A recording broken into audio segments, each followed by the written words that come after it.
Tsy atsika fa ny fahasoavan'Andriamanitra miaraka amintsika.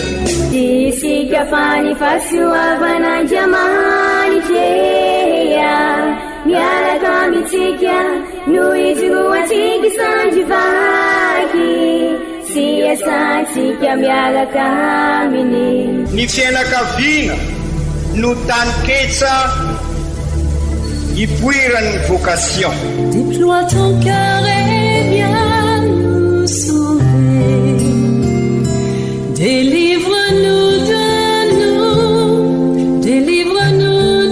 tout. Fa sisika tokoa fa ny fahasoavan'Andriamanitra miaraka amintsika. Sisika fa ny fahasoavan'Andriamanitra miaraka amintsika noho izy roantsika sandrivaky sy asantsika miaraka aminy.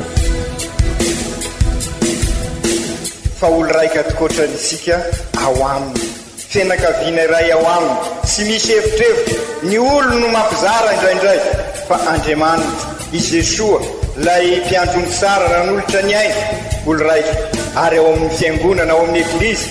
dia sambatra tsika mahasapa an'izay.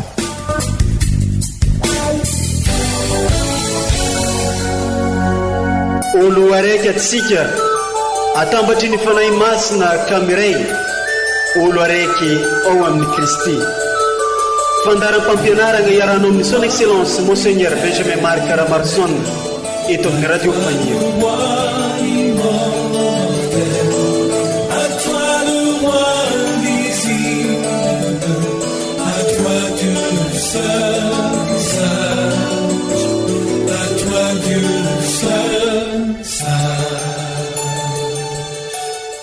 Arak'izay fifamantarana zay dia tafiditra tanteraka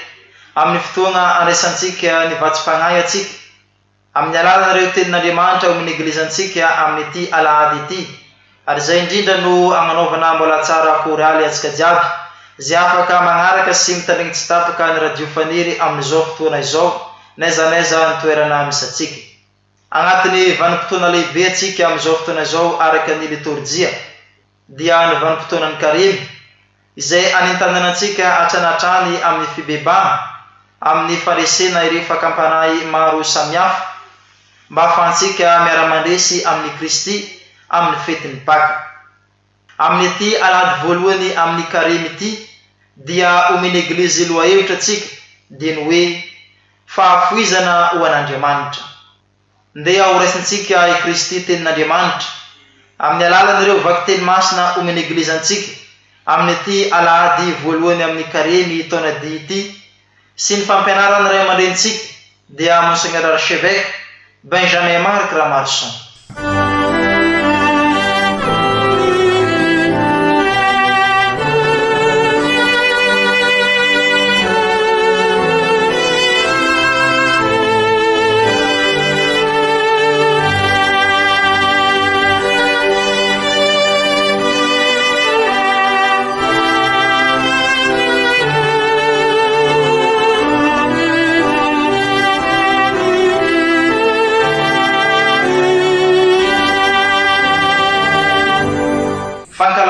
Tenin'Andriamanitra vaky teny masina voalohany boky Deutéronome. Hoy Moïse tamin'ny vahoaka, ho raisin'ny mpisorona ny sobika eny an-tananao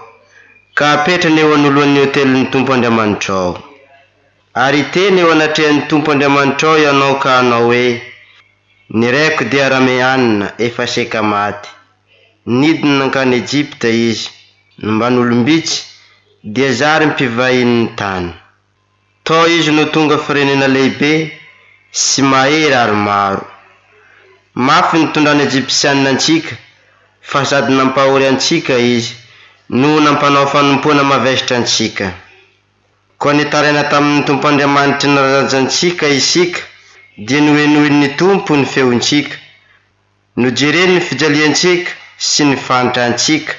ary ny fampahorianantsika. Ka tanina mahery sandry ahinjitra,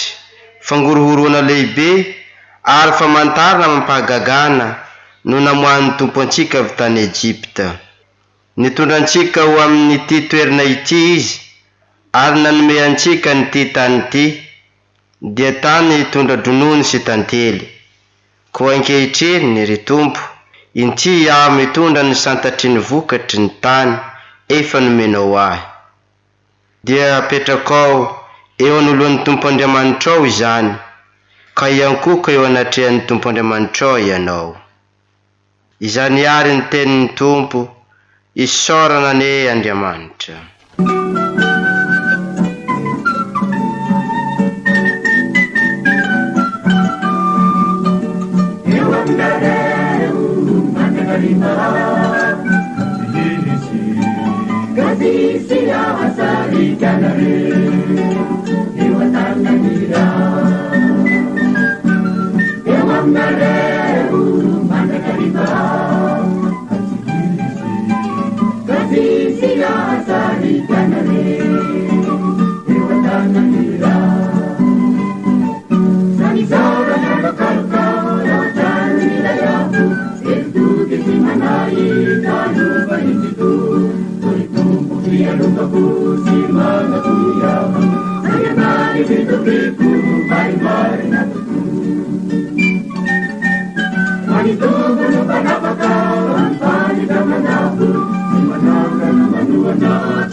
Masina faharoa,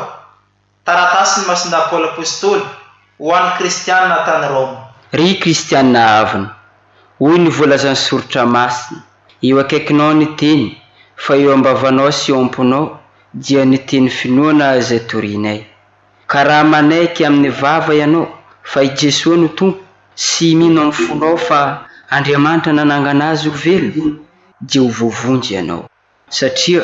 ny finoana amin'ny fo no azahoana fahamarina, ary ny fanekena amin'ny vava no azahoana famonjena. Araka ny teny soratra masina hoe, izay mino azy sy mba omena, sy misy hafa na jody na jentily, satria ny Tompo iray no iombonan'izy rehetra. Manan-karena ho an'izay rehetra miantso azy, fa izay rehetra iantso ny anaran'ny Tompo no hovonjena. Izany ary ny tenin'ny Tompo, isaorana ny Andriamanitra.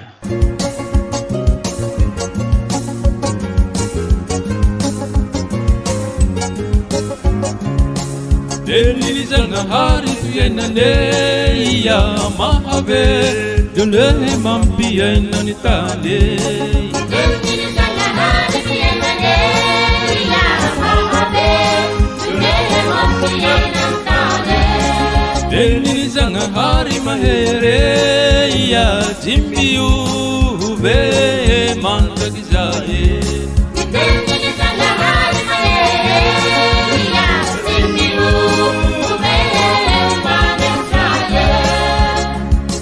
ombatsika mianakavy aneny tompo ho tanteraka tokoa ne iza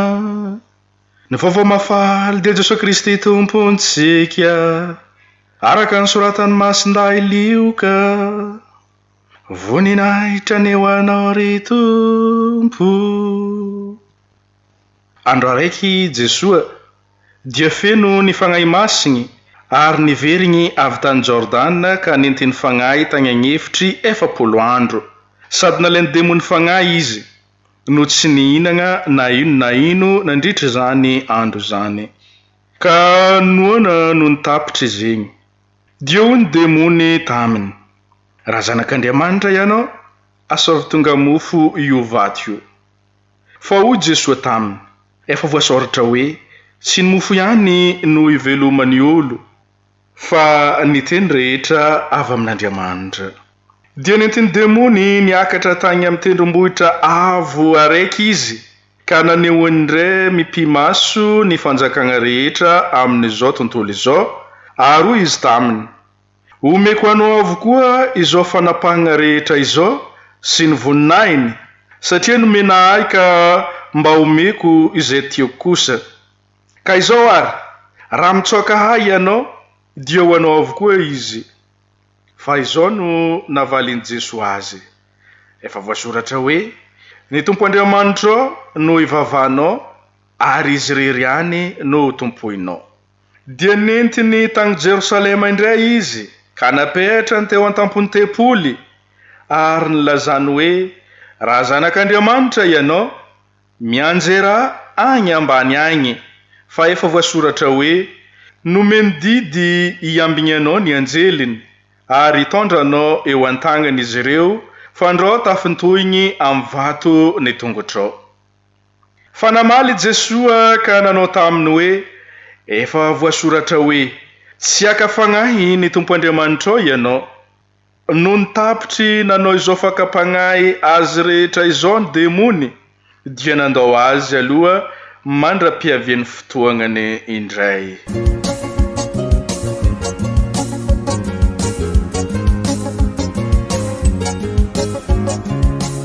Elizanahari fiainane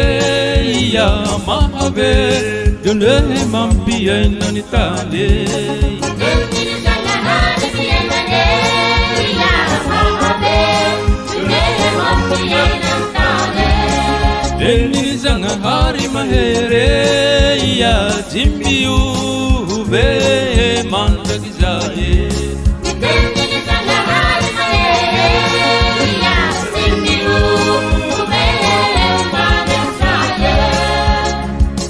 Izany ary ny teniny Tompo dia raha ho anao ry Kristy.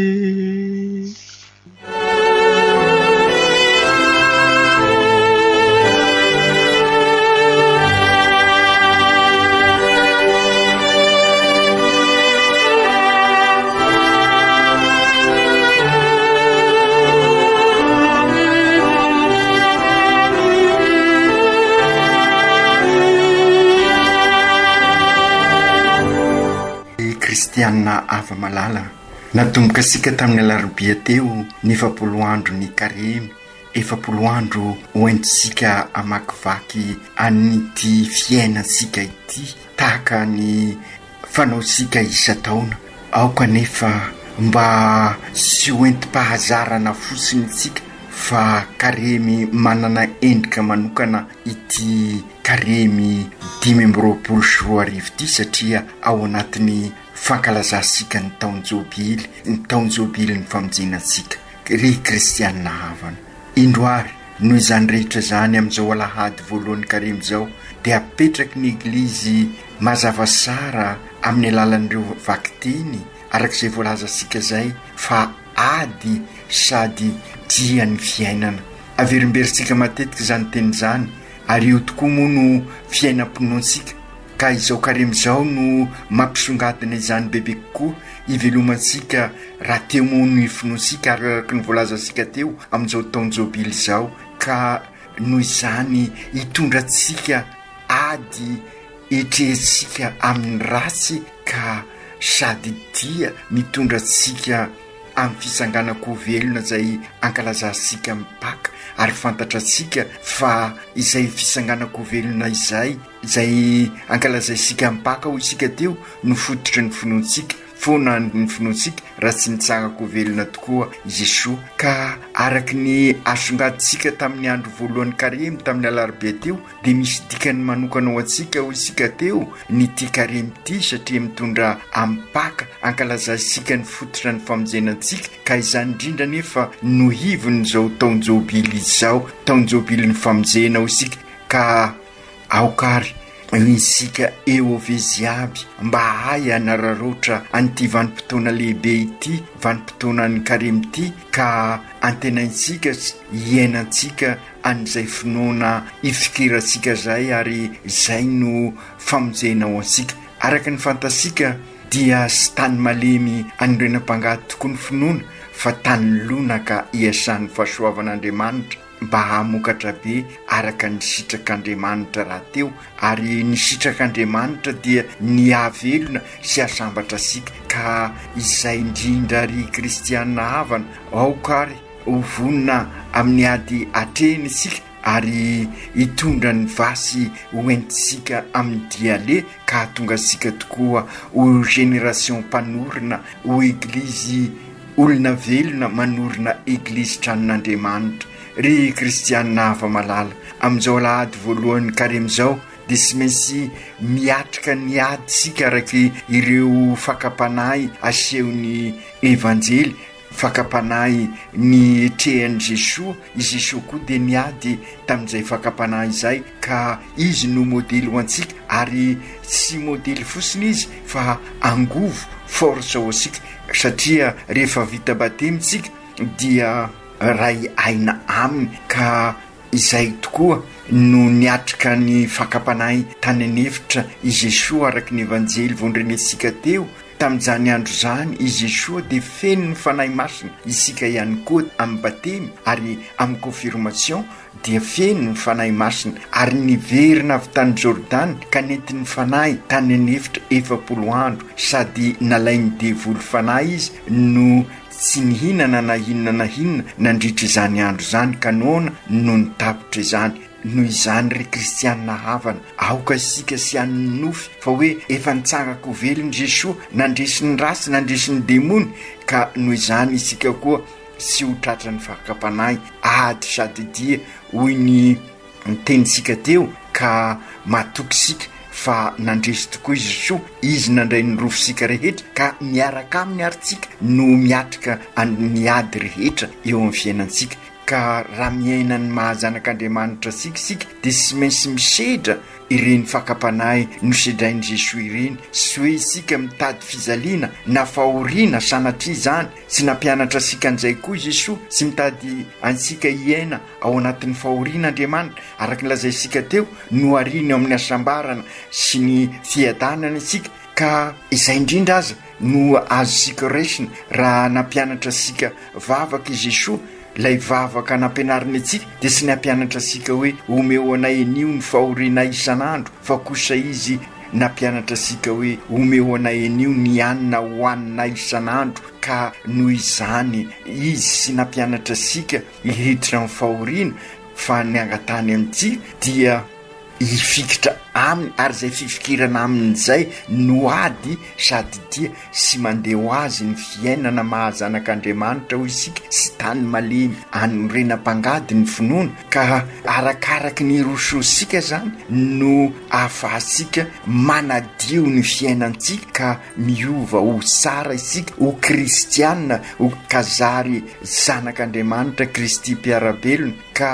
izany indrindra no anoloran'ny eglizy amin'izao karemy izao fotoana fiofanana bebe kokoa ho an'ireo olona miofana amin'ny batemy ady sady dio isika ny maha génération mpanorina atsika génération manorina fiainam-baovao, manorina ny fianakaviam-ben'Andriamanitra, frately tutti, olo raika isika ziaby sy misy efitrefitra satria piralahy piraitam-po ao amin'izay fianakaviam-ben'Andriamanitra izay. Ka izay indrindra no ady sy mentresena satria misy ireo fisarasarana vokatry ny rasy, ka ireny fisarasarana reny ny edivana marina sy hitovina ovinana oviana sika. Misy ny fahasamihafana fa oka ireny fahasamihafana reny sy hitondra amin'izay faharatsiana zay mahatonga ny fisarasarana ary mahatonga ny herisetra, fa kosa zary ao amin'izay mahafianakaviam-ben'Andriamanitra, ao amin'ny mahampiraitam-po ateraky ny fiombonana ao amin'i Jesosy. Ireny fahasamihafana reny dia mitondra amin'ny mahafianakaviam-ben'Andriamanitra sika, ka mahatonga sika hifampisimbana sy ifanasoa satria piraitam-po tokoa isika, ka ampiova ny fifandraisasika araky ny averimberitsika matetika amin'ny zavaboary, amin'ny tontolo iainantsika zany, amin'ny tontolo mpiainantsika dia ny fiarahamonina tsika sy hison'ny efitrefitra, fa zary olo raika ao amin'ny Kristy isika, ka amin'izay ho fianakaviana iray tokoa isika. Ka ireo rafitra zay efa loha miteraka an'ireny fifanaratsiana sy mahatonga sika ifanapotika sy fanilikilika reny dia iarahsika manorina ka hiala amin'izay rafi-pahotana izay tsika izay manapotika ny fiainantsika, fa mba ametraka rafitra vaovao. Io le mahagénération mpanorina atsika, ka ahatonga sika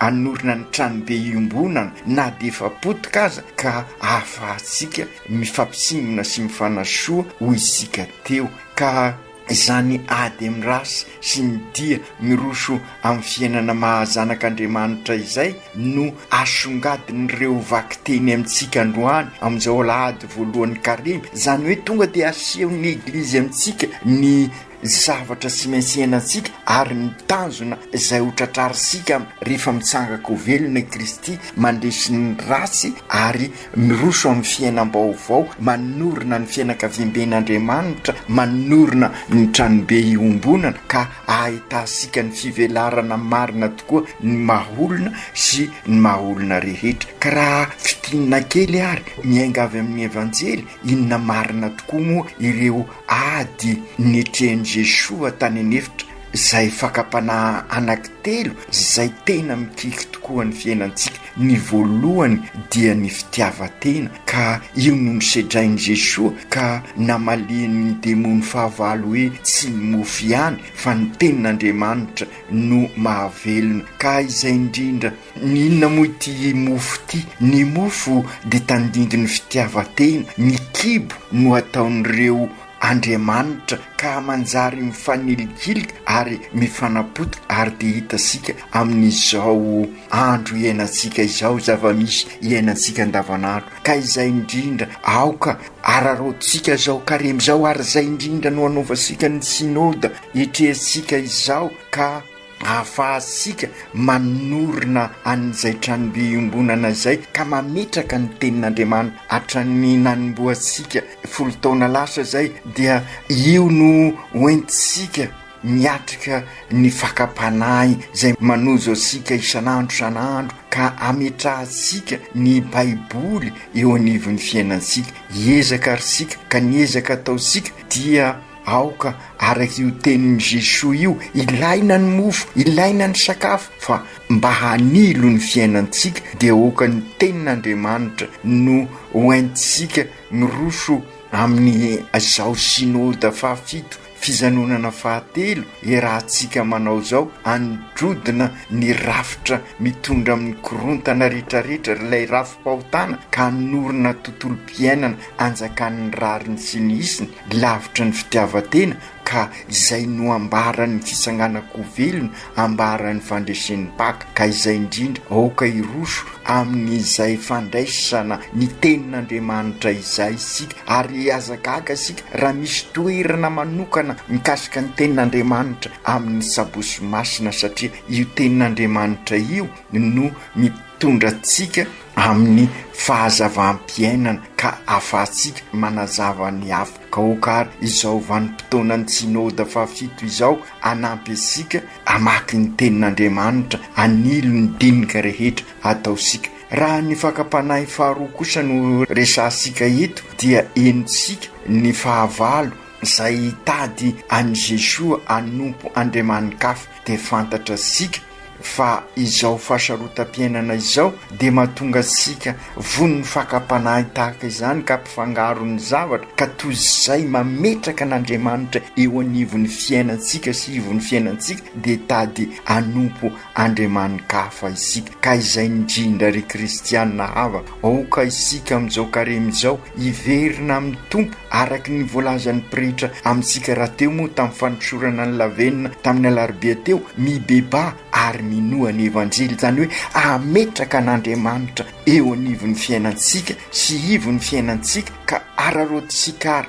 izao vanim-potoanany karemy izao ivavaka bebe kokoa ka araky ny lazaisika dia aoka ny fianakaviana eglizy kely ivavaka ka aoka ho tena eglizy kely tokoa ny eglizy sy ny fianakavisika rehetrarehetra ka amin'izay ny eglizy fototra koa dia tena hoe eglizy tokoa ny eglizy iraka raha teo ary ny firenensika ka amerina indray ny anjara toeran'Andriamanitra eo amin'ny fiainantsika. Sy mora izany noho ny fahasarotam-piainana araky ny lazaisika teo ka maro ny fakapanahy hitarika sika eseroa ka izay indrindra mba handresesika tokoa dia aoka averisika ny fomba nahazatra sika hatramin'ny voalohany ametraka ny andro sabosy izay andro ny masiny marisa teo ho andro ny fianakaviana ka ararotsika zao taonjobila ary indrindra zao karemy anomanasika ny paka izao ametraka bebe kokoa ny sabosy ho andro ny fianakaviana ka na misy pretra sika any amin'ny eglizy fiombonana agny na tsy misy dia aoka ivavaka isika, ivavaka ho an'ny fianakaviana, ivavaka ho an'ny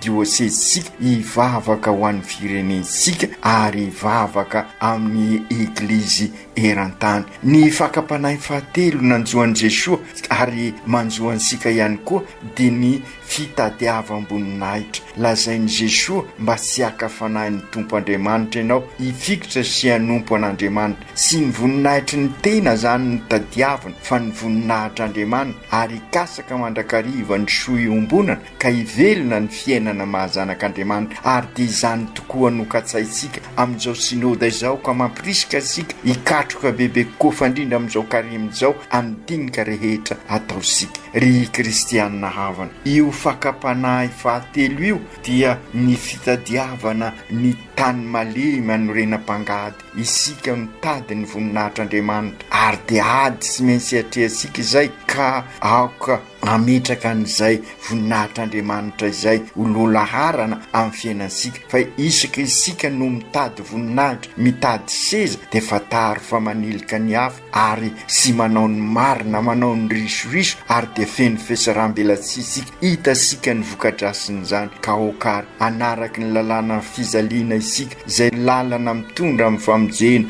diniasika sara ny lalany ny azo fizaliana ahafahantsika andresany reny fakapanahy maro ireny matoa napetraka ao fahatelo mamarana ny fakapanahy io dia io no mamitina ny fakapanahy rehetra ka okary araky ny lazaisika teo ady sady dia ny fiainana ny dia dia ny fibanjinantsika any Jesoa mifantsika amin'ny azo fizaliana ka oka isika ary hifantsika miaraka aminy izany hoe hivelona ny finoana. Io no ambarany vakiteny voalohany bokon'ny Deuteronome mieky ny finoany ny vahoaka voafidy ka izay mijery ny bibilava varaina dia voavonjy ka izay koa mbola nitratery ny vakiteny faharoa ka araky ny voalazan'ny masin-dahapory amin'ny taratasiny raha mino an'i Kristy isika dia voavonjy ka izay indrindra ry kristianina havana ny finoana aom-po sy ampahamarinana dia azahosika ny famonjena sy finoana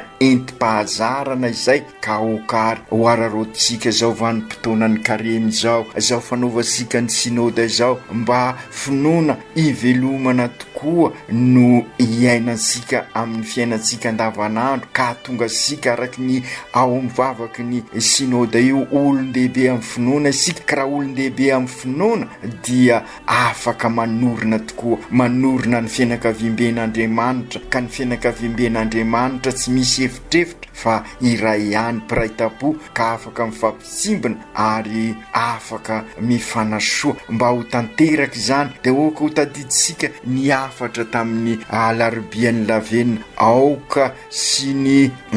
fitafianareo ny rovirovitina hoy izy fa ny fosika zany hoe esory ao amintsika ao ireny acombrement reny hoy isika, ka amin'izay ireny acombrement dia ireo fakapanahy voalaza sika androany ka afaka miavao mandrakariva sika engany mba anararoatra zao vanim-potoana ny karemy zao sika ka anantona ny sakramentany fampihavanana ka rovirovitsika ny fosika tratrin'ireny acombrement manapotika ny fifandraisasika amin'ny zavaboary, manapotika ny fifandraisasika samy olombelona, manapotika ny fifandraisasika amin'ny Andriamanitra. Ry Jesosy Tompo ampio ary zahay mandritra n'izao karemy izao mba ho afaka amin'ireo acombrement, ireo fakapanahy mila andrendrika anay ka mamitaka anay, ka fao zahay sy ho rekitra amin'ireny aren'ny tany mamitaka anay ireny, afao amin'ny voninahitra mety andrendrika anay ka engany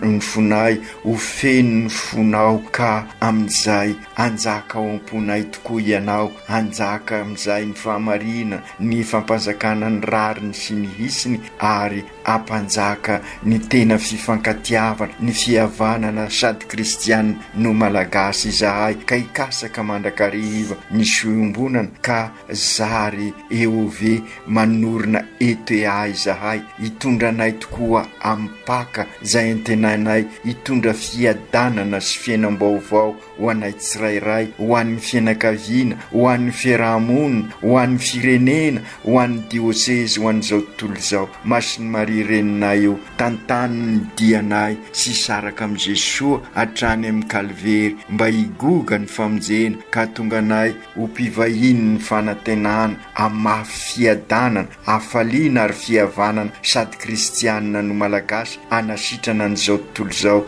zay marary tokoa ankehitriny. Masinday Josefo ray mpiaro ny eglizy eran-tany ianao ka tantany ny fianakaviana tsirairay mba samy ho tafita ampaka famonjena. Aoka tanteraka izany amin'ny anaran'ny Ray sy ny Zanaka sy ny Fanahy Masina.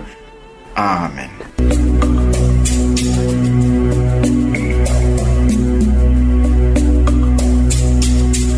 Tsy atsika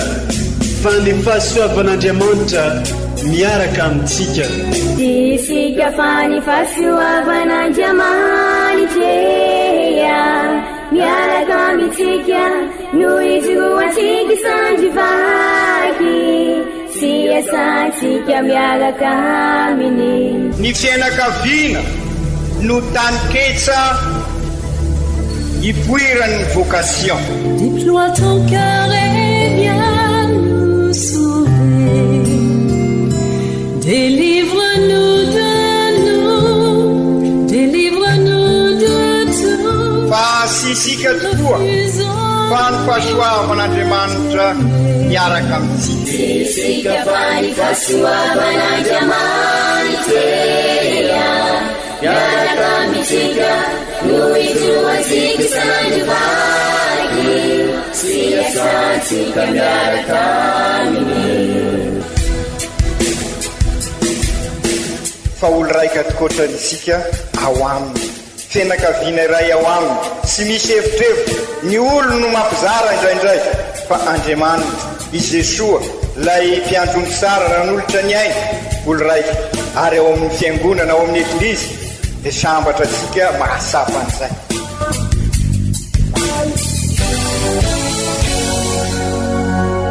Olo araiky atsika atambatry ny fanahy masina kamiray, olo araiky ao amin'ny Kristy. Fandaram-pampianarana iaranao amin'ny son excellence Monseigneur Benjamin Marc Caramarson eto amin'ny radio Fania. À toi Dieu nous sommes.